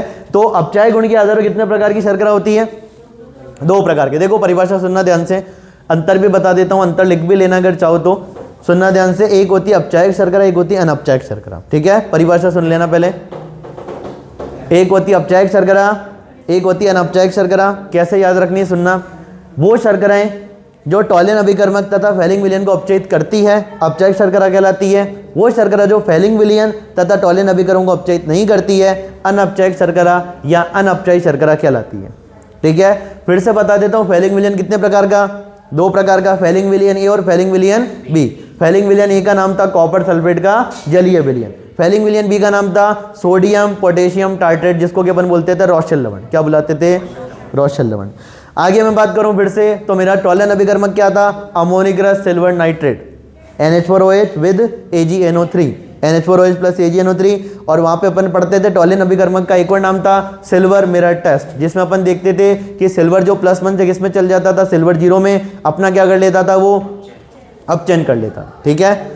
अपचयन हो रहा था वहां पे, तो अपने को टेस्ट हुए, चारों तरफ ब्लैक कलर की सिल्वर नजर आ रही थी, इस वजह से अपन उसको सिल्वर मिरर टेस्ट बोलते हैं। सिल्वर या ब्लैक कलर का अपीयरेंस वहां पे आ रहा था, तो अपन उसको सिल्वर मिरर टेस्ट बुलाते थे। तो वो शर्कराएं जो टॉलिन अभिकर्मक तथा फेलिंग विलयन को अपचयित करती है, अपचायक शर्करा कहलाती है। जो फेलिंग विलयन तथा टॉलिन अभिकर्मक को अपचयित नहीं करती है, अनअपचायक शर्करा कहलाती है। एक और बात बता देता हूं, इनमें अपचायक शर्करा में मुक्त एल्डिहाइड समूह होता है, मुक्त एल्डिहाइड समूह होता है, जबकि अनअपचायक शर्करा में मुक्त एल्डिहाइड समूह नहीं होता है। ये भी एक डिफरेंस वाला पॉइंट है। देखो सुनना ध्यान से सुनना। टॉलिन अभिकर्मक अपना NH4OH विद AgNO3। टॉलिन अभिकर्मक में ये कॉम्प्लेक्स भी लिखा मिल सकता है, AgNH3 hold wise OH-। Silver का कॉम्प्लेक्स है संकुल लवण। फेलिंग विलयन कितने प्रकार का? 2 प्रकार का, ए और बी। फेलिंग विलयन है कॉपर सल्फेट का जलीय विलयन, AQ का मतलब aqueous solution of copper sulphate. और फेलिंग विलयन भी अपना रोशेल लवण, जिसको अपन बोलते हैं सोडियम पोटेशियम टार्ट्रेट। टार्ट्रिक अम्ल बताया, टार्ट्रिक अम्ल से हाइड्रोजन निकाले थे, सोडियम पोटेशियम जोड़ा था और सोडियम पोटेशियम टार्ट्रेट बनाया था अपने एल्डिहाइड कीटोन कार्बोक्सिलिक अम्ल नाम के चैप्टर में। ठीक है ना। तो जो फेलिंग विलयन तथा टॉलिन अभिकर्मकों का अपचयन कर सकते हैं, क्या कहलाती है? अपचायी शर्करा कहलाती है। कौन कौन होते हैं? ग्लूकोज, फ्रक्टोज, मतलब सारे के सारे मोनोसैकेराइड तो होते ही हैं। सभी के सभी मोनोसैकेराइड जो होते हैं वो एक प्रकार की अपचायक शर्करा है। साथ में अगर मैं बात करूं कौन कौन और होते हैं, तो माल्टोज और लैक्टोज। याद रखना, माला, माल्टोज और लैक्टोज, सारे मोनोसेक्राइड, उसके साथ में कौन, माला, सारे मोनोसेक्राइड और माला, सारे मोनोसेक्राइड और माला, माल्टोज और लैक्टोज, ये सारे कैसी होती है, अपचायी शर्करा होती है। अब बात करते हैं अनअपचायी शर्करा कौन है, तो सुक्रोज और सारे के सारे पॉलीसेक्राइड, सुक्रोज और सारे के सारे पॉलीसेक्राइड अनअपचायी शर्करा है। देखो क्वेश्चन आ जाता है निम्न में से कौन अपचायी शर्करा है, निम्न में से कौन अनअपचायी शर्करा है। अपचायी और अनअपचायी शर्करा क्या होती है, डिफरेंस आ जाता, परिभाषा आ जाती है। अपचायी शर्करा मतलब रिड्यूसिंग शुगर, अनअपचायी शर्करा मतलब नॉन रिड्यूसिंग शुगर, ठीक है। तो सारे के सारे पॉलीसेक्राइड किस में आएंगे, नॉन रिड्यूसिंग शुगर में आएंगे। तो क्या मैं कह सकता हूँ मेरा स्टार्च, मेरी सेल्यूलोज और मेरा ग्लाइकोजन, तीनों की तीनों कैसी शर्करा, अनअपचायी शर्करा, और मेरे सारे मोनोसेक्राइड अपचायी शर्करा, लैक्टोज और माल्टोज अपचायी शर्करा, है ना। उसके अलावा अपना सुक्रोज नॉन रिड्यूसिंग मतलब अनअपचायी शर्करा। अरे डन है बात। फेलिंग विलियन में कॉपर +2 किस में चल जाता है, कॉपर +1 में। क्या हो रहा है यहाँ पे, अपचयन। ब्लू से कलर कैसा हो रहा है, रेड, और यहाँ पे Ag+ किस में चल जाता है, Ag में। क्या हो रहा है, अपचयन, है ना। ब्लैक पीपीटी, ब्लैक या सिल्वर पीपीटी अपने को देखने को मिलता है, इसलिए अपन सिल्वर मिरर टेस्ट उसको बुलाते हैं। अब एक छोटा सा टॉपिक अपन पढ़ रहे हैं। अभी मैंने आपको बोला था, लिखा हुआ आ रहा था डी राइबोज, कैपिटल डी और राइबोज, फिर एक जगह लिखा रहा था कैपिटल डी डीऑक्सीराइबोज, कई जगह लिखाएगा कैपिटल डी ग्लूकोज, कई जगह लिखाएगा कैपिटल डी फ्रक्टोज। तो ये डी कैसे क्या लगाते हैं अपन उसके बारे में आइडिया दे रहा हूँ, सुनना ध्यान से। डीएल नामकरण या डीएल नोमेनक्लेचर कैसे करते हैं, आपके एनसीईआरटी की लैंग्वेज है यहाँ पे। डीएल नामकरण या डीएल नोमेनक्लेचर कैसे करते हैं, तो अपन एक स्टैंडर्ड ले रखा है, मानक। स्टैंडर्ड मतलब मानक। देखो मानक क्या होता है पता है, जैसे फॉर एग्जांपल आप कोई सामान लेने गए, सब्जी लेने गए, मान लो कि 1 किलो आलू लेने गए, तो अपन नहीं रखते 1 किलो का बाट रख देते हैं। तो 1 किलो का बाट क्या हुआ अपने लिए, मानक हुआ, मतलब उसके बेसिस पे ही तो अपन दे रहे हैं कि वो बराबर आ गया, मतलब 1 किलो हो गए अपने पास। तो कोई ना कोई स्टैंडर्ड चीज़ें होती हैं। अब देखो ये तो चलो सब्जी वाली बात है, थोड़ा अलग एग्जांपल देता हूँ। केमिस्ट्री की लैंग्वेज में अपन पढ़ते थे वैद्युत रासायनिक श्रेणी, जहाँ पे अपन ने हाइड्रोजन का मानक अपने वो 0 मान लिया था, हाइड्रोजन के आधार पर तुलना कर रहे थे। वो जो हाइड्रोजन के ऊपर आते हैं उनके SRP नेगेटिव, जो हाइड्रोजन नीचे आते हैं SRP पॉजिटिव। मैं लिथियम से फ्लोरीन की तरफ जाने की बात कर रहा हूँ, है ना। लिथियम से जब नाइट्रोजन आते हैं तो हाइड्रोजन तक आते आते SRP क्या होता जाता है, नेगेटिव से धीरे धीरे 0 पे आ जाता है। फिर जब अपन बात करें हाइड्रोजन के बाद फ्लोरीन की तरफ जाते हैं तो SRP 0 से धीरे धीरे क्या होता जाता है, पॉजिटिव होता जाता है। तो अपन मानक लेते हैं, यहाँ पे भी मानक ले रहे हैं। अब एक बात बताओ, क्या मैं इसको कायरल कार्बन बोल सकता हूँ? अरे ये क्या है मेरा कार्बन, ये क्या है मेरा कार्बन, ध्यान से सुनते जाना। इस कार्बन की चारों संयोजकता क्या है, अलग अलग, तो कायरल कार्बन बोल सकता हूँ। अब यहाँ पे एक चीज नोटिस करो कि इस कार्बन से मेरा जो OH ग्रुप है किधर है, राइट डायरेक्शन या लेफ्ट डायरेक्शन। इस कायरल कार्बन पे मेरा OH कहाँ है, राइट डायरेक्शन में, तो इसको मैं क्या बोलूँगा, कैपिटल डी। क्या बुलाऊंगा, कैपिटल डी। क्या बुलाऊंगा, कैपिटल डी। अब इसको दिमाग में ऐसे भी रखना, हाइड्रोजन को नेग्लेक्ट करो, CHO और OH और CH2, ये एक डी बना रहे हैं। अरे क्या बना रहे हैं, तो इसको अपन क्या बोल देंगे, डी। इसको कौन सा विन्यास बोल देंगे, डी विन्यास। क्या बोल देंगे, डी विन्यास। OH ग्रुप कहाँ पे, राइट साइड में, तो देखो एक डी बन रहा है, तो इसको क्या बोल देंगे, डी विन्यास। अब यहाँ पे देखो कार्बन से क्या क्या जुड़ा है, एक एल्डिहाइड, एक अल्कोहल, एक CH2H और एक हाइड्रोजन, ठीक है। इस मॉलिक्यूल को अपन बोलते हैं ग्लिसरैल्डिहाइड। क्या बोलते हैं, अब ये नाम भी वायु वालों ने सुन रखा होगा कहीं ना कहीं, ग्लिसरैल्डिहाइड, ठीक है। तो ग्लिसरैल्डिहाइड की ये स्ट्रक्चर होती है, ठीक है, ये ग्लिसरैल्डिहाइड की संरचना है। अब मैंने क्या करा, ग्लिसरैल्डिहाइड की मिरर इमेज बना दी। ग्लिसरैल्डिहाइड की क्या बना दी, मैंने ग्लिसरैल्डिहाइड की क्या बना दी, मिरर इमेज बना दी। तो देखो जो OH ग्रुप इधर पास में, अरे अपन ने मिरर इमेज बना दी, CHO ऊपर, CH2H नीचे, CH2H नीचे, OH ग्रुप इधर मिरर के पास में, तो इधर भी OH ग्रुप मिरर के पास में, इधर हाइड्रोजन दूर, इधर भी हाइड्रोजन दूर, तो मिरर इमेज बनाई। अब बताओ इस मॉलिक्यूल को जब मैं देखूंगा तो मेरे को OH ग्रुप कहाँ नजर आएगा, राइट डायरेक्शन में, तो इसको क्या बोलूंगा, capital D glyceraldehyde. Capital D glyceraldehyde. इधर देखूंगा OH ग्रुप कहाँ नजर आएगा, लेफ्ट।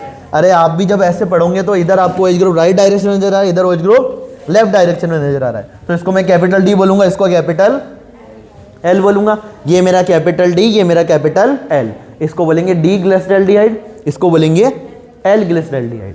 अब यहाँ पे प्लस और माइनस भी लिखा है अपन ने, क्या लिखा है, प्लस और माइनस। अब यहाँ पे ध्यान रखना, कैपिटल डी का प्लस के साथ कोई संबंध नहीं है और कैपिटल एल का माइनस के साथ कोई संबंध नहीं है। ये प्लस माइनस किसको बताते हैं, तो प्लस माइनस अपन ने पढ़ रखा है प्रकाशिक समावयवता में कि प्रकाशिक समावयवी यौगिक 2 प्रकार के होते हैं, डेक्स्ट्रो रोटेटरी और लीवो रोटेटरी, दक्षिण ध्रुवण गुणक और वाम ध्रुवण गुणक, जिनका एक का थीटा पॉजिटिव आता है वो डेक्स्ट्रो रोटेटरी, जिसका थीटा नेगेटिव आता है लीवो रोटेटरी। डेक्स्ट्रो रोटेटरी जो है वो समतल द्विध्रुवित प्रकाश को राइट डायरेक्शन में घुमाते हैं, पॉजिटिव एंगल लेके आते हैं। लीवो रोटेटरी कंपाउंड समतल द्विध्रुवित प्रकाश को लेफ्ट डायरेक्शन में घुमाते हैं, नेगेटिव एंगल लेके आते हैं। तो यहाँ पे प्लस का मतलब डेक्स्ट्रो रोटेटरी, माइनस का मतलब लीवो रोटेटरी, ठीक है। इसका कैपिटल डी और कैपिटल एल से कोई संबंध, कैपिटल डी और कैपिटल एल OH की स्थिति देख के अपन बताएंगे। अगर OH ग्रुप राइट डायरेक्शन में तो कैपिटल डी, लेफ्ट डायरेक्शन में तो कैपिटल एल। प्लस का मतलब डेक्स्ट्रो रोटेटरी, माइनस का मतलब लीवो रोटेटरी। अब डेक्स्ट्रो रोटेटरी को किससे प्रदर्शित करते हैं? स्मॉल डी से, लीवो रोटेटरी को स्मॉल एल से। तो अगर आपके इस बायोमोलिक्यूल के चैप्टर में अगर कहीं पे आपको संरचना में स्मॉल डी लिख रखा है, तब मतलब क्या लेना है? Dextro rotatory. स्मॉल एल लिख रखा है मतलब लीवो रोटेटरी। कैपिटल डी लिख रखा है मतलब OH ग्रुप राइट डायरेक्शन में। कैपिटल एल लिख रखा है मतलब OH ग्रुप लेफ्ट डायरेक्शन में, ठीक है। और प्लस माइनस को अपन स्मॉल डी स्मॉल एल के लिए लिखते हैं क्योंकि डेक्स्ट्रो रोटेटरी में थीटा पॉजिटिव, लीवो रोटेटरी में थीटा नेगेटिव। दक्षिण ध्रुवण गुणक डेक्स्ट्रो रोटेटरी, वाम ध्रुवण गुणक लीवो रोटेटरी। और ये दोनों के दोनों कैसे यौगिक हैं? प्रकाशिक सक्रिय यौगिक। अरे प्रकाशिक सक्रिय यौगिक की बात कर रहे हैं ना अपन, तो ये प्रकाशिक सक्रिय यौगिक ऑप्टिकली एक्टिव कंपाउंड है। लाइन अपन ने लिख भी दी है, डी तथा एल का प्रकाशिक सक्रियता से कोई संबंध, कैपिटल डी और कैपिटल एल का प्रकाशिक सक्रियता से कोई संबंध नहीं है। यह सिर्फ यौगिक के विन्यास को प्रदर्शित करते हैं, कैपिटल डी और कैपिटल एल। डन है बात इतनी? चले आगे, ठीक है। अब बताओ मेरे को कि यहाँ पे देखो ध्यान देना, अपने को OH ग्रुप कहाँ चेक करना है? अंतिम कायरल कार्बन पे OH कहाँ उपस्थित है? राइट डायरेक्शन में। अरे ये कायरल कार्बन है क्या? पहले तो ये बताओ जल्दी, क्या ये कायरल कार्बन है छठा वाला? अरे नंबर 6 कायरल कार्बन है क्या? इसमें दो ग्रुप सेम हो गए, कौन? हाइड्रोजन। तो ये कायरल कार्बन, ये कायरल कार्बन है, हाँ। ये भी कायरल कार्बन है 4 नंबर वाला, हाँ। थर्ड वाला भी, 2 वाला भी, पहला वाला है क्या? पहले वाले के लिए अपन बात नहीं करेंगे ना, अपन किसके लिए बात करेंगे? 2 3 4 5 6। अरे 4 संयोजकता, चारों संयोजकता पे कौन से ग्रुप होने चाहिए? अलग अलग, है ना। तो नंबर 2 कायरल कार्बन है, नंबर 3 कायरल कार्बन है, नंबर 4 कायरल कार्बन है, नंबर 5 कायरल कार्बन है, नंबर 6 कायरल कार्बन, क्योंकि इसमें दोनों के दोनों ग्रुप क्या हो गए? सेम हो गए। दोनों के दोनों ग्रुप क्या हो गए? सेम हो गए। तो ये कायरल कार्बन नहीं है। अब मेरे को बताओ लास्ट कायरल कार्बन पे OH ग्रुप कहाँ है? तो इसको मैं क्या बोलूँगा? Capital D. क्या बोलूँगा? Capital D. तो ये है मेरा कैपिटल डी ग्लूकोज। क्या है? D glucose. क्या बोलेंगे? D glucose. तो अंतिम कायरल कार्बन पे OH ग्रुप अगर राइट डायरेक्शन में है तो उसको अपन कैपिटल डी बोलेंगे। अब सुनना ध्यान से, चारों स्ट्रक्चर दिखाता हूं एक बार। अपन ने जो भी 4 स्ट्रक्चर पढ़ी थी किस किस की? राइबोस की, डीऑक्सीराइबोस की, ग्लूकोज की और फ्रक्टोज की। बताओ ध्यान से, लास्ट वाले कार्बन पे OH ग्रुप कहाँ है? राइट डायरेक्शन में। क्या लिखा? Capital D. लास्ट वाले कायरल कार्बन पे OH ग्रुप कहाँ है? राइट डायरेक्शन में। क्या लिखा?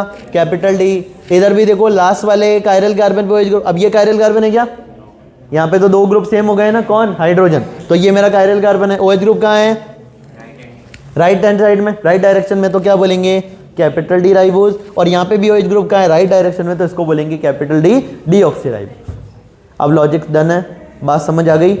D ribose, D deoxyribose. Last chiral carbon पे अपने को OH ग्रुप की स्थिति देख के बताना है कि OH ग्रुप किस डायरेक्शन में है। अगर OH ग्रुप राइट डायरेक्शन में है तो उसको अपन कैपिटल डी बोलेंगे, और अगर वो लेफ्ट डायरेक्शन में है तो उसको अपन कैपिटल एल बोलेंगे, जो कि अपन ने डीएल नॉमेनक्लेचर में पढ़ा। डीएल नॉमेनक्लेचर की बात करूं तो डीएल नॉमेनक्लेचर अभी अभी अपन ने पढ़ा है। डीएल की बात करते हैं, वापस से देखो एक बार जल्दी से। डीएल नॉमेनक्लेचर की बात करूं, इधर OH ग्रुप कहाँ पे है? राइट डायरेक्शन में, तो उसको क्या बोलूंगा? Capital D. इधर OH ग्रुप कहाँ पे है? लेफ्ट डायरेक्शन में, तो उसको क्या बोलूंगा? Capital L. अब एक चीज नोटिस करो, सुनना, HOH CH2H, ठीक है, इस पे फोकस करो। HOH CH2H, देखना इधर, HOH CH2H। क्या बोलूंगा? Capital D. अरे HOH CH2H आ रहा है ना, ये इतना पार्ट कॉमन आ रहा है या नहीं आ रहा है? आ रहा है कॉमन। तो OH ग्रुप कहाँ पे है? राइट डायरेक्शन में, तो इसको क्या बोलूंगा? Dextro rotatory. और अगर OH, यहाँ पे भी OH ग्रुप कहाँ है? राइट डायरेक्शन में। अच्छा, मैंने डेक्स्ट्रो रोटेटरी नहीं, कैपिटल डी का मतलब यहाँ पे डेक्स्ट्रो रोटेटरी नहीं है। कैपिटल डी यहाँ पे सिर्फ विन्यास को बताता है कि कैपिटल डी यहाँ पे विन्यास को बताएगा कि OH ग्रुप राइट डायरेक्शन में है या लेफ्ट डायरेक्शन में। तो इधर कहाँ है, राइट, कैपिटल डी, यहाँ पे भी कैपिटल डी, यहाँ पे भी राइट, कैपिटल डी, यहाँ पे भी राइट, तो कैपिटल डी। बात समझ आ गई। D ribose, D deoxyribose, D glucose, D fructose. कोई कंफ्यूजन इसमें? चले आगे। तो अपन ने डीएल विन्यास कार्बोहाइड्रेट का वर्गीकरण पढ़ लिया, शर्करा के आधार पे पढ़ लिया, ठीक है ना, जल अपघटन के आधार पे, अपचाय गुण के आधार पे पढ़ लिया, फेलिंग विलियन डीएल नामकरण पढ़ लिया अपन ने। कैपिटल डी वापस से बोल देता हूं, कैपिटल डी तथा कैपिटल एल का प्रकाशिक सक्रियता से कोई संबंध नहीं है। स्मॉल डी और स्मॉल एल का प्रकाशिक सक्रियता के साथ संबंध है। स्मॉल डी का मतलब होता है डेक्स्ट्रो रोटेटरी, ना कि कैपिटल डी का। ऐसे ही स्मॉल एल का मतलब होता है लीवर रोटेटरी, ना कि कैपिटल एल का। समझ गए? ठीक है, चलें आगे। अब बात करते हैं अपन, ग्लूकोज की संरचना भी हो गई। अंतिम कार्यल कार्बन पे OH ग्रुप कहाँ पे है, राइट साइड में, तो इसको अपन क्या बोलेंगे, कैपिटल डी। क्या बोलेंगे, कैपिटल डी ग्लूकोज। अरे डन। चलें आगे। आगे सुनते जाना। मोनोसेक्राइड का वर्गीकरण अपन पढ़ रहे हैं, वापस से छोटा सा वर्गीकरण। मोनोसेक, कार्बोहाइड्रेट का नहीं, मोनोसेक्राइड का, जिसको और अधिक जल अपघटित नहीं किया जा सकता। प्रकाशिक सक्रिय पॉलीहाइड्रोक्सी एल्डिहाइड अथवा कीटोन जिसको और अधिक जल अपघटित नहीं किया जा सकता, मोनोसेक्राइड कहलाते हैं। जिसमें सिंगल यूनिट होती है, एक यूनिट होती है, इसलिए अपन इसको मोनोमर की एक यूनिट यहाँ पे पाई जाती है। अब मैंने लिखा एल्डोज और एक लिखा मैंने कीटोज, जिसके बारे में मैंने आपको पहले ही बता दिया था। बस अभी मैं डेफिनेशन की बात कर रहा हूँ। मेरा एल्डोज का मतलब है ऐसा मोनोसेक्राइड जिसमें कितने एल्डिहाइड, जिसमें कौन सा समूह हो, एल्डिहाइड समूह, उसको मैं क्या बोलूंगा, एल्डोज। ऐसे मोनोसेक्राइड जिसमें एल्डिहाइड समूह हो, उसको मैं क्या बोलूंगा, एल्डोज बुलाऊंगा। ऐसा मोनोसेक्राइड जिसमें कीटोन समूह, उसको मैं क्या बुलाऊंगा, कीटोज बुलाऊंगा। अब अभी अपन ने संरचना पढ़ी है ग्लूकोज और फ्रक्टोज की, तो मेरे को जल्दी से बताओ ग्लूकोज में कौन सा क्रियात्मक समूह, तो नाम क्या देंगे उसको, एल्डोज या कीटोज, एल्डोज। मेरे फ्रक्टोज में कौन सा क्रियात्मक समूह, मेरे फ्रक्टोज में कौन सा क्रियात्मक समूह, तो मैं क्या बोलूंगा उसको, कीटोज। फ्रक्टोज को मैं बोलूंगा कीटोज, ग्लूकोज को बोलूंगा एल्डोज। समझ गए? तो एक छोटी सी लाइन सुनना ध्यान से, बताना सही है या गलत है ना, आपको सही गलत में आंसर करना है, या फिल इन द ब्लैंक्स भी कह लो। चलो सही गलत में करेंगे अपन अभी। ग्लूकोज एक प्रकार का कीटोज है, जबकि फ्रक्टोज एक प्रकार का एल्डोज है। सही या गलत? अगली लाइन सुनना, ग्लूकोज एक प्रकार का एल्डोज है, जबकि फ्रक्टोज एक प्रकार का कीटोज। समझ गए? ग्लूकोज को एल्डोज इसलिए बुलाते हैं क्योंकि ग्लूकोज में एल्डिहाइड समूह होता है। सही है। फ्रक्टोज को कीटोज इसलिए बुलाते हैं क्योंकि फ्रक्टोज में कीटोन समूह होता है। ठीक है। अब अपने एनसीईआरटी की एक टेबल डिस्कस करेंगे अपन, सुनना ध्यान से। दिख रहा है सबको? विभिन्न प्रकार के मोनोसेक्राइड अपने पढ़ने वाले हैं। सबसे पहले मोनोसेक्राइड में मैंने कितने कार्बन परमाणु लिए, 3 कार्बन वाली शर्करा को क्या बोलेंगे, ट्रायोज। 4 को टेट्रोज, 5 को, 6 को, 7 को। अब ग्लूकोज और फ्रक्टोज कितने कार्बन की शर्करा है, 6 कार्बन की, क्या बोलेंगे, हेक्सोज। क्या बोलेंगे, हेक्सोज। अब मैंने कहा यदि एल्डिहाइड समूह हो तो ट्रायोज बन जाएगा एल्डो ट्रायोज, टेट्रोज बन जाएगा एल्डो टेट्रोज, पेंटोज बन जाएगा एल्डो पेंटोज, और एक्सोज बन जाएगा एल्डो एक्सोज, और मेरा हेप्टोज बन जाएगा एल्डो हेप्टोज। और ग्लूकोज में 6 कार्बन के साथ एल्डिहाइड समूह है तो उसको अपन बुला देंगे एल्डो एक्सोज। समझ गए? समझ गए? ठीक है। आगे मैंने कहा अगर मेरे पास 3 कार्बन की शर्करा और उसमें कौन सा समूह है, तो कीटो ट्रायोज। 4 के लिए कीटो टेट्रोस, 5 के लिए कीटो पेंटोस, 6 के लिए कीटो एक्सोज, और 7 के लिए कीटो हेप्टोज। और मेरे फ्रक्टोज में क्योंकि कीटोन समूह है तो मैं उसको बुलाऊंगा कीटो एक्सोज। तो कीटो एक्सोज मतलब मेरा फ्रक्टोज, एल्डो एक्सोज मतलब मेरा ग्लूकोज। अरे आसान चीज, बहुत आसान। चलें आगे, चलें आगे। ठीक, सुना फिर ध्यान से, सुनना ध्यान से, सुना दो। ठीक है, सुनो फिर। किसकी संरचना है ये बताओ, डी ग्लूकोज या डी फ्रक्टोज? फ्रक्टोज। हाँ देखो, पहली चीज कितने कार्बन, देखो 1 2 3 4 5 6, 6 कार्बन के लिए अपन बोलेंगे हेक्सोज। क्या बोलेंगे? कौन सा क्रियात्मक समूह, तो क्या बोलेंगे, कीटो एक्सोज। क्या बोलेंगे? कीटो एक्सोज। अब मैं इसको कैपिटल डी क्यों लिखा मैंने, क्योंकि मेरे लास्ट कार्बन कार्बन पे OH ग्रुप किधर है, राइट डायरेक्शन में, तो इसको मैं क्या बुलाऊंगा, capital D fructose. Capital D fructose, या बुलाऊंगा मैं कैपिटल डी कीटो हेक्सोज। समझ गए बात? अरे अब संरचना इजी लग रही है थोड़ी, या बहुत इजी लग रही है? बहुत इजी लग रही, ठीक है चलें आगे। ओके, अब कुछ इंपॉर्टेंट एग्जांपल्स है, इसको आपको दिमाग में रखना है, सुनते जाना वापस से। अल्फा बीटा वाला कॉन्सेप्ट सिखाऊंगा, है ना, अल्फा बीटा भी आते हैं कि alpha D glucose beta D glucose क्या होता है, पर थोड़ा रुक के, है ना, एक लेक्चर में अब सब नहीं करना है। अल्फा बीटा वाली बात अभी आगे बताऊंगा, पहले सुन लो ग्लूकोज के क्या क्या नाम है। ग्लूकोज को ब्लड शुगर बोलते हैं, क्या बुलाते हैं? ब्लड शुगर बुलाते हैं, या क्या बुलाते हैं? Grape sugar. अंगूर वगैरह में पाया जाता है, और अपने ब्लड में तुमको भी पता है ग्लूकोज की क्वांटिटी, और कई बार जो कहते हैं ना ग्लूकोज की बोतल चढ़ी है तो सीधा अपने ब्लड के अंदर ही जाती है, और ग्लूकोज को अपन ब्लड शुगर या ग्रेप शुगर बोलते हैं, ठीक है, ग्रेप शुगर या ब्लड शुगर। फ्रक्टोज की बात करते हैं, फ्रक्टोज को क्या बोलते हैं? Fruit sugar. फ्रक्टोज को क्या बोलते हैं? फ्रूट शुगर, या बोलो तो एक और नाम इसका स्वीटर शुगर, सर्वाधिक मीठी शर्करा, सर्वाधिक मीठी शर्करा फ्रक्टोज। तुम्हारे आरबीएससी में 1 मार्क्स के या हाफ मार्क्स के एमसीक्यू आते हैं ना, उसमें ऐसे क्वेश्चन पूछ लिए जाते हैं। सर्वाधिक मीठी शर्करा, ब्लड शुगर। निम्न में से कौन सी रक्त शर्करा है? ग्लूकोज। निम्न में से कौन सर्वाधिक मीठी शर्करा है? निम्न में से कौन सी फल शर्करा है? फ्रक्टोज। अगली बात गैलेक्टोज के बारे में आते हैं। गैलेक्टोज को अपन क्या बोलते हैं? Brain sugar. क्या बोलते हैं? गैलेक्टोज को क्या बोलते हैं? Brain sugar. अगली बात सुक्रोज। अब सुक्रोज का अपन ने नाम लिखा था रासायनिक बल गतिकी में, इनवर्ट शुगर। क्या बुलाते हैं? इनवर्ट शुगर, या इनवर्ट को अपन हिंदी में बोलेंगे व्युत्क्रम शर्करा। क्या बोलेंगे? व्युत्क्रम शर्करा। तो सुक्रोज का क्या नाम है? इनवर्ट शुगर या केन शुगर। केन शुगर मतलब इक्षु शर्करा, है ना। इक्षु का मतलब समझते हो? गन्ना, गन्ना। इक्षु का मतलब क्या होता है? गन्ना। तो गन्ने में जो शुगर होती है उसको क्या बोलेंगे अपन? सुक्रोज। केन शुगर बुलाते हैं, और क्या बुलाते हैं? Invert sugar. इनवर्ट शुगर मतलब व्युत्क्रम शर्करा, ठीक है। अब एक और बात, इसको अपन और क्या बोलते हैं? Table sugar. क्या बोलते हैं? Table sugar. क्योंकि आपने मूवी वगैरह में देखा होगा, मूवी जो होती है कि 2 कप चाय आई है, फिर गार्डन में लोग चाय पी रहे हैं, फिर सामने वाला पूछता है कि कितने स्पून शुगर लोगे आप, तो शुगर बाद में ऐड करते हैं, है ना। एक ऐसा रिचुअल है, पता नहीं क्यों, अपने तो सब एक साथ ही डाल देते हैं, ये बन गई चाय, ये लो पी लो, है ना। कोई नहीं, बता रहा हूँ, बस ध्यान से सुनना। अरे सुन लो सुन लो। सुक्रोज को अपन क्या बोलते हैं? Table sugar. क्या बोलते हैं? Table sugar. सुक्रोज को क्या बोलते हैं? Table sugar. अरे डन है बात? डन है, चलें आगे, ठीक है। देखो ध्यान देना, सुक्रोज का जब मैं जल अवघटन करवाता हूँ, सुक्रोज का जब मैं जल अवघटन करवाता हूँ तो मेरे को क्या क्या देखने को मिलता है? एक मिला अल्फा ग्लूकोज और एक मिला मेरे को बीटा। अल्फा ग्लूकोज और बीटा फ्रक्टोज। सुक्रोज को अपन क्या, सुक्रोज का जल अवघटन करवाते हैं, और सुक्रोज एक प्रकार का कैसा सैकराइड है? डाइसैकराइड। सुक्रोज एक प्रकार का कैसा सैकराइड है?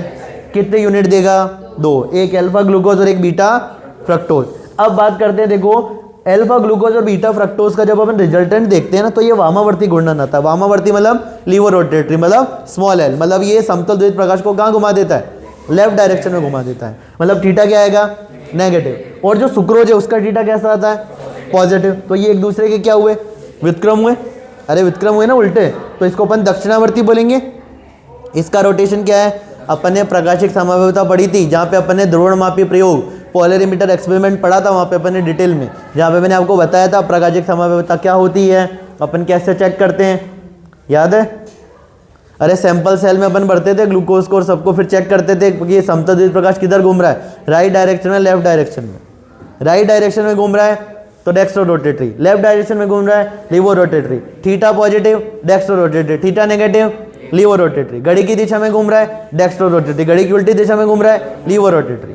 तो ये अपना डेक्स्ट्रो, ये अपना लीवो। आगे लैक्टोज, कल भी मैंने बोला था लैक्टोज कुछ कहते हैं ना हम, लैक्टोज इंटॉलरेंट है ना। दूध में कौन सी शर्करा, मिल्क शुगर किसको बोलते हैं? लैक्टोज को। मिल्क शुगर किसको बोलते हैं? लैक्टोज को। और मेरा लैक्टोज भी एक प्रकार का डाइसैकराइड है। जब इसका जल अवघटन करवाता हूं तो क्या क्या मिलता है? बीटा ग्लूकोज और बीटा गैलेक्टोज। बीटा ग्लूकोज और बीटा गैलेक्टोज, ये अपने को यूनिट ध्यान रखनी है। सुक्रोज के टूटने से क्या मिला? अल्फा ग्लूकोज और beta fructose. Alpha beta concept आगे समझने वाले हैं। लैक्टोज की बात करूं तो बीटा ग्लूकोज और बीटा गैलेक्टोज। माल्टोज की बात करूं तो 2 मोल क्या मिलते हैं अपने को? अल्फा ग्लूकोज, 2 मोल। अब जल्दी बताओ मेरे को, माल्टोज, लैक्टोज और सुक्रोज डाइसैकराइड या मोनोसैकराइड? डाइसैकराइड, क्योंकि इनके टूटने से कितने मेरे को यूनिट मिल रही है? 2 यूनिट मिल रही है, ठीक है। एक और बात बताओ जल्दी से, मेरा ग्लूकोज, फ्रक्टोज, गैलेक्टोज ये क्या है? मोनोसैकराइड। अरे ग्लूकोज, फ्रक्टोज और गैलेक्टोज कैसे सैकराइड? मोनोसैकराइड। सुक्रोज, लैक्टोज और माल्टोज कैसे सैकराइड? डाइसैकराइड। और मेरे स्टार्च, सेल्यूलोज और ग्लाइकोजन पॉलीसैकराइड, अभी अभी अपन ने पढ़ा था कुछ ही देर पहले। और डाइसैकराइड को अपन ओलिगोसैकराइड में ही रखते हैं। मान लो एग्जाम में क्वेश्चन आ जाए, निम्न में से कौन ओलिगोसैकराइड है? अब एक ऑप्शन दे दे ग्लूकोज, एक दे दे फ्रक्टोज, एक दे दे गैलेक्टोज और एक दे दे सुक्रोज, तो वहां पे ये नहीं कहना नहीं सुक्रोज तो डाइसैकराइड है। अरे डाई है पर ओलिगो में ही तो पढ़ रहे हैं अपन उसको, तो ओलिगो आ जाए तो ओलिगो टिक कर देना। समझ गए? तो अपना माल्टोज क्या देता है? 2 मोल अल्फा ग्लूकोज। यहाँ पे 2 अल्फा ग्लूकोज बनते हैं। माल्टोज से 2 अल्फा ग्लूकोज। लैक्टोज से बात करूं तो बीटा गैलेक्टोज और बीटा ग्लूकोज और बीटा गैलेक्टोज। और मेरा जो सुक्रोज है अल्फा ग्लूकोज और बीटा फ्रक्टोज। धन्यवाद। अरे धन्यवाद। ठीक है, आगे बात करते हैं अपन स्टार्च की। स्टार्च किससे मिलके बनता है? अल्फा ग्लूकोज से बनता है। स्टार्च किससे मिलके बनता है? अल्फा ग्लूकोज से। और स्टार्च मेरा पॉलीसैकेराइड है, तो क्या मैं कह सकता हूँ जब मैं स्टार्च का जल अपघटन करवाता हूँ तो 10 से लेके अपने को ज़्यादा इकाइयाँ देखने को मिल सकती है, तो ये एक प्रकार का पॉलीसैकेराइड है। तो स्टार्च किससे बनता है? अल्फा ग्लूकोज से बनता है। सेल्यूलोज किससे बनता है? बीटा ग्लूकोज से बनता है। याद रखना है, सेल्यूलोज किससे? बीटा से। बीटा से क्या बनता है? सेल्यूलोज। क्या बनता है? बीटा ग्लूकोज से क्या बनता है? सेल्यूलोज। सेल्यूलोज बीटा ग्लूकोज से, स्टार्च अपना अल्फा ग्लूकोज से। ठीक है, आगे ग्लाइकोजन की बात करते हैं। ग्लाइकोजन अपना क्या है? Animal fat. ग्लाइकोजन क्या है? Animal fat. ग्लाइकोजन क्या है? Animal fat. एक प्रकार का कार्बोहाइड्रेट है, पॉलीसैकेराइड है। अब यहाँ पे अपन एक बात लिखिए, एक्स्ट्रा जितना भी ग्लूकोज होता है ना अपनी बॉडी में, एक्स्ट्रा ग्लूकोज काम में लेना था जितना ले लिया, जितना काम में लेना था उतना ले लिया। अब जितना भी एक्स्ट्रा ग्लूकोज है वो कौन सी प्रक्रिया? ग्लाइकोजेनेसिस। अब बायो वालों ने जरूर नाम सुना होगा। ग्लाइकोजेनेसिस मतलब किसका निर्माण? ग्लाइकोजन का निर्माण। ग्लाइकोजेनेसिस मतलब किसका निर्माण? ग्लाइकोजन का निर्माण। तो ग्लाइकोजन के निर्माण की प्रक्रिया क्या कहलाती है? ग्लाइकोजेनेसिस कहलाती है। तो अपन ने एक्स्ट्रा ग्लूकोज को किस में कन्वर्ट कर दिया? ग्लाइकोजन में कन्वर्ट कर दिया। धन्यवाद। 1 2 3 एग्जाम्पल किसके थे? मोनोसैकेराइड के। 4 5 6 किसके थे? ओलिगो या डाई के। 7 8 9 किसके थे? पॉलीसैकेराइड के। कोई कंफ्यूजन इसमें? चले आगे। अरे ये एग्जाम्पल देख लो वापस से, एक बार इनको ध्यान रख लो दिमाग में, ठीक है, फिट कर लो कैसे क्या है।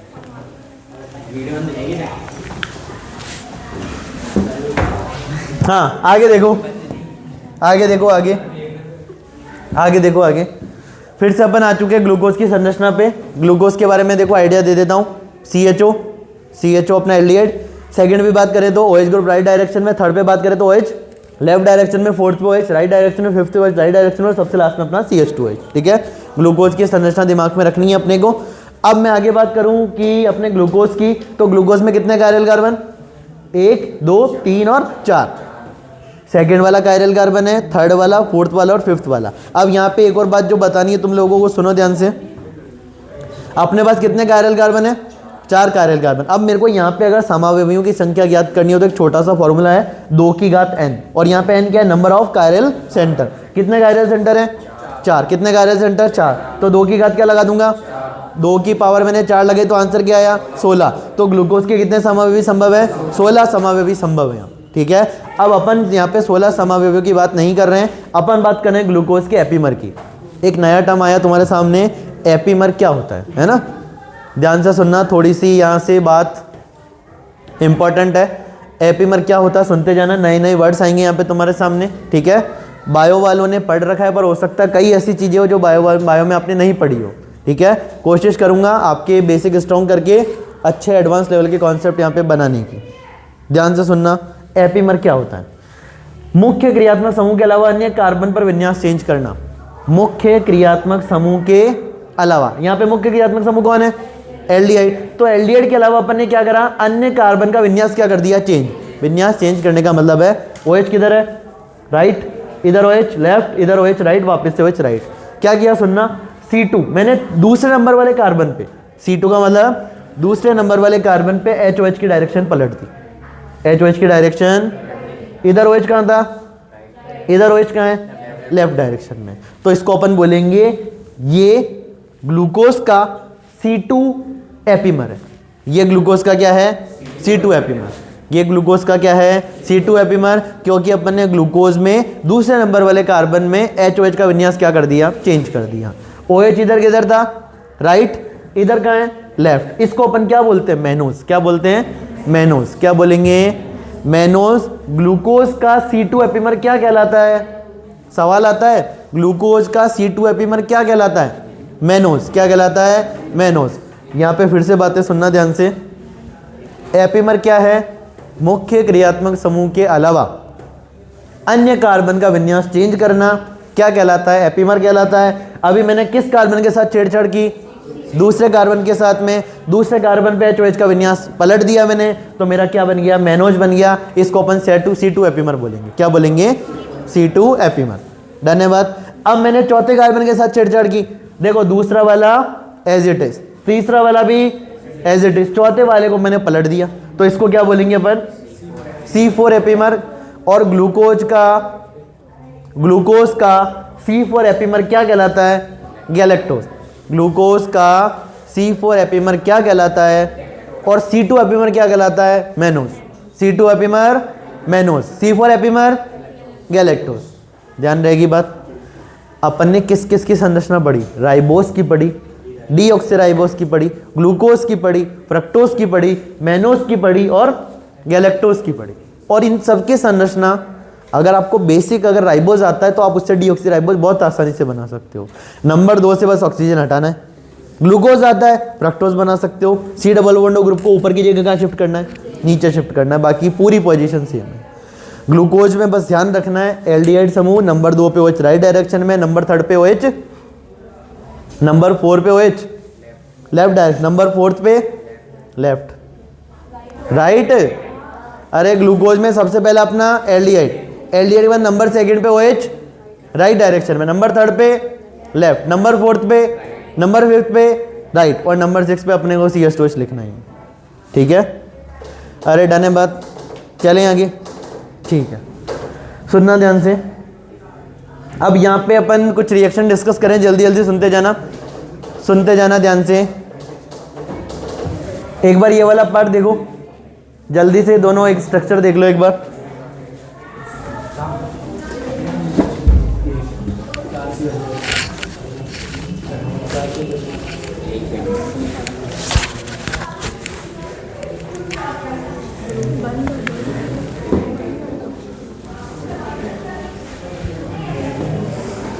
आगे सुनो जल्दी, फिर आगे सुनो,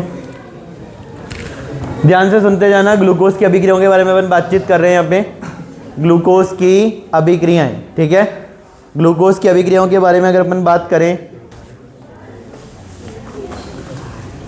पीछे का एक बार देख लो कि डाउट तो नहीं है।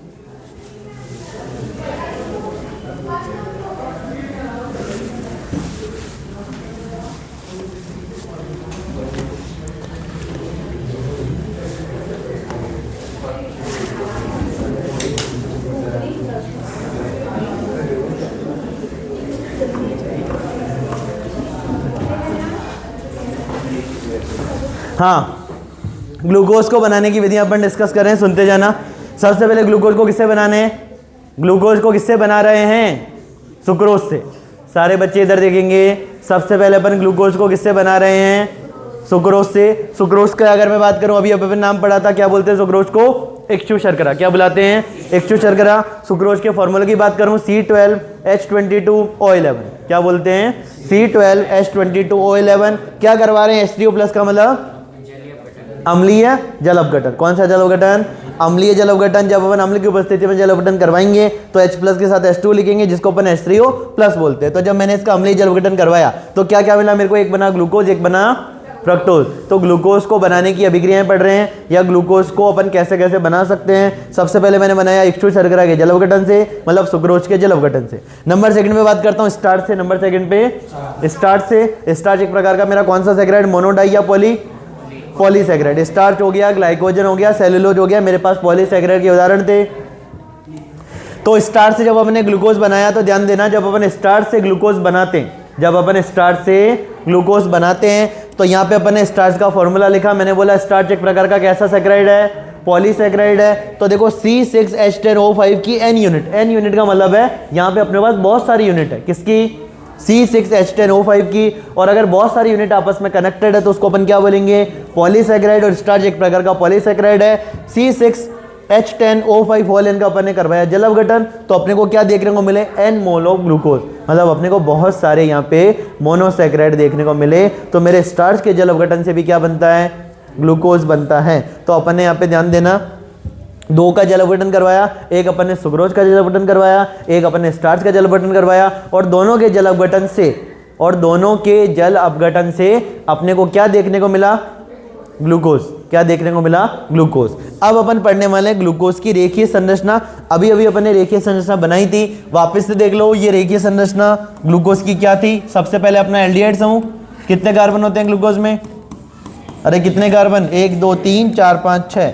नंबर सेकंड पे OH, अरे नंबर सेकंड पे OH राइट डायरेक्शन में, नंबर थर्ड पे लेफ्ट डायरेक्शन में, नंबर फोर्थ पे, नंबर 5 पे, और लास्ट में CH2OH। इधर OH तो इधर H, इधर OH तो इधर H, OH बाकी बात चली रही है।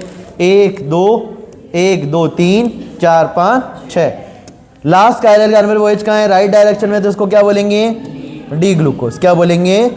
D glucose. कोई कंफ्यूजन किसी को इसमें? किसी प्रकार का नहीं है। अब अपन पढ़ने वाले हैं रेखीय संरचना के पक्ष में प्रमाण। देखो आप लोगों ने नोटिस भी किया होगा या कहीं पे देखा है, सुना है कि ग्लूकोज की 2 संरचना होती है, रेखीय और चक्रीय, है ना। अब उसमें से कौन सी संरचना अपने को देखने को मिलती है, कौन सी संरचना सही है, तो अपन पहले पढ़ने वाले हैं ग्लूकोज की रेखीय संरचना के पक्ष में प्रमाण, मतलब ऐसी अभिक्रियाएं जो कि ग्लूकोज की रेखीय संरचना को प्रदर्शित करती है। ठीक है, तो ये बातें अपन अगली क्लास में करेंगे। ठीक है, आज के लिए इतना ही। अगर इस वीडियो में आपको कोई भी बात पसंद आई हो, कोई भी फीडबैक देना हो, आप नीचे कमेंट कर सकते हो। बाकी बातें अपन अगली क्लास में करेंगे, जहां पे अपन इस बायोमोलिक्यूल चैप्टर को आगे बढ़ाएंगे। तब तक के लिए थैंक यू।